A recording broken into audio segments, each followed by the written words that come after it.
आप सबको जय मसीह की। मैं आज आप लोग के सामने एक परमेश्वर का वचन लेकर के आई हूँ। वो है यूहन्ना रचित सुसमाचार 8 अध्याय का 12वां पद।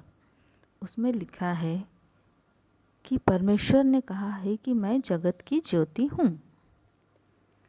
तो आज हम इस वचन पे बातचीत करेंगे कि परमेश्वर किस ज्योति के बारे में कह रहे हैं।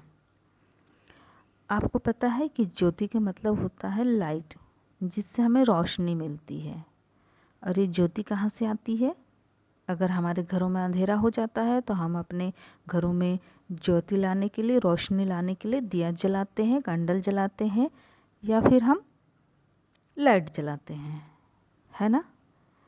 क्या अब कभी आपने ये सोचा है कि हम दिया कैंडल को जला करके ज़मीन पे रखते हैं? नहीं ना, हम हमेशा कैंडल या दिया को जला करके ऊपर जगह पे रखते हैं जहाँ से पूरे कमरे को रोशनी मिले। ओके। और हमारे घरों में बल्ब और ट्यूबलाइट हमेशा ऊपर ही लगे रहते हैं, ना कि नीचे, है ना? ठीक। उसी तरीके से आप सब जानते हैं प्रियो कि हमारे शरीर का दिया आँख है। अगर हमारे शरीर में आँख नहीं होगी तो हम देख नहीं पाएंगे। हमारी आँख में रोशनी नहीं होगी तो हम देख नहीं पाएंगे और हम नॉर्मल काम नहीं कर पाएंगे, टकरा जाएंगे, गिर जाएंगे। ठीक है, तो हमारे शरीर की रोशनी आँख है। और प्रियो, मैं आप लोग से और ये कहना चाहती हूँ कि जिस तरीके से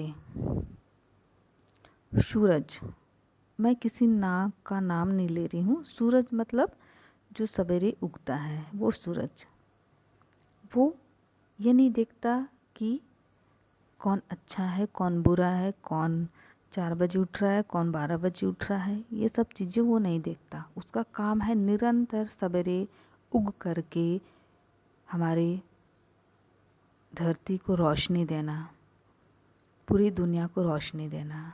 चाहे अच्छे हों, बुरे हों, चाहे परमेश्वर के लोग हों या ना हो, सबको समानता से वो अपनी रोशनी बिखेरता है। ओके, है ना प्रियो? वो सारे लोगों को समानता से रोशनी देता है। इसी तरीके से मैं आपसे कहना चाहती हूँ कि आप अपने जीवन में कितनी भी विषम परिस्थितियाँ हों, विपत्तियाँ हों, या फिर आप कई साल से प्रार्थना दुआ करके थक गए हैं या परेशान हो रहे हैं, फिर भी आपके जीवन में पूरी तरह से छुटकारा नहीं मिल रहा है, ऐसा है तो आज आप लोगों के लिए ये मेरा संदेश है कि क्या आपने कभी ये सोचा है, आपने अपने परिस्थितियों को तो दिनों में, महीनों में और सालों में बांध दिया है कि इतने सालों में मेरी परिस्थितियाँ बदल जानी चाहिए। अगर मैं इतने सालों से प्रार्थना दुआ कर रहा हूँ या चर्च जा रही हूँ तो मेरी परेशानी ख़त्म हो जानी चाहिए। क्या आपने अपने दिल के अंदर कभी ये सोचा है कि आप कितने पवित्रताई से परमेश्वर के सामने गए हैं, या फिर कितनी पवित्रताई से आपने परमेश्वर के सामने घुटने टेके हैं? क्या आपने सच्ची पवित्रताई से परमेश्वर के सामने घुटने टेके हैं? ये आपके लिए क्वेश्चन मार्क है, मेरे लिए भी क्वेश्चन मार्क है।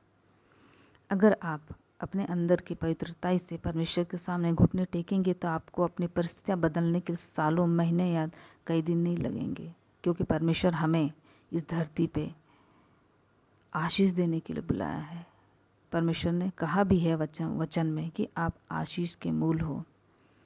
ठीक है ना? तो आपको हारना नहीं है, थकना नहीं है। थक भले ही जाइए लेकिन हारिए मत, निरंतर प्रेयर कीजिए, क्योंकि जो निरंतर प्रेयर करता है, जो निरंतर प्रार्थना में रहता है, उसकी कभी भी हार नहीं होती, है ना प्रियो? तो मैं आप लोग से ये संदेश दे रही हूँ आप लोग को इस वचन के द्वारा।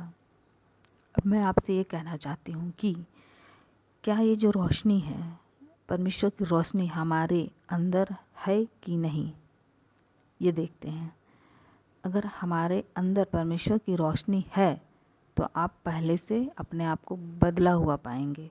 अगर आपके अंदर परमेश्वर की रोशनी नहीं है तो आप अपने आप को बदला हुआ नहीं पाएंगे, और बदला हुआ नहीं पाएंगे तो आप आशीषों को भी नहीं पाएंगे, आपकी विषम परिस्थितियां भी नहीं बदलेंगी। तो हमारा परमेश्वर कहता है कि बेटा बेटी, तू अपने हृदय रूपी पटिया को खोल। मैं वहाँ खड़े होके खटा रहा हूँ कब से कि मैं तेरे अंदर आना चाहता हूँ बच्चा, मैं तेरे अंदर आना चाहता हूँ। लेकिन हम अपने हृदय रूपी पटिया को खोलते नहीं हैं, परमेश्वर को अंदर आने नहीं दे रहे हैं। आप परमेश्वर को अंदर आने दीजिए अपने, तभी तो आपके जीवन में जो अंधकार रूपी बुराइयां हैं आपके अंदर, वो आउट हो करके बाहर निकल जाएंगी और आपके जीवन के हर एक विषम परिस्थितियां मिनटों में बदल जाएंगी।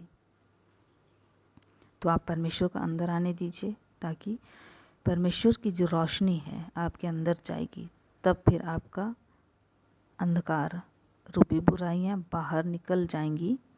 तो परमेश्वर की हर एक आशीषें आपको मिल जाएंगी और आप हर एक विषम परिस्थितियों से बाहर आ जाएंगे, है ना प्रियो।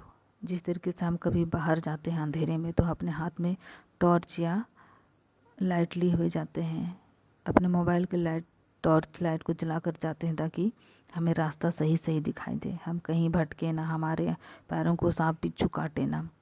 उसी तरीके से हमारे जीवन की जो अंधकार है उसे अगर भगाना है तो आपको हृदय को खोलना है और परमेश्वर को अंदर आने दीजिए और परमेश्वर की रोशनी को अंदर आने दीजिए, ताकि आपका जीवन भटकेगा नहीं। अगर आप आज भी भटक रहे हैं या फिर आज भी आपकी विषम परिस्थितियां बदलनी है तो आपके अंदर कमी है, आपने परमेश्वर की रोशनी को आपके अंदर आने नहीं दिया है। अगर ऐसा आज भी है तो आज ही आप प्रभु के सामने घुटने टेकिए और उस रोशनी को अंदर आने दीजिए। तो ये संदेश मेरा आज आप लोग के लिए था। इस संदेश से आप सबको, जितने भी सुन रहे हैं, सबको आशीष मिले।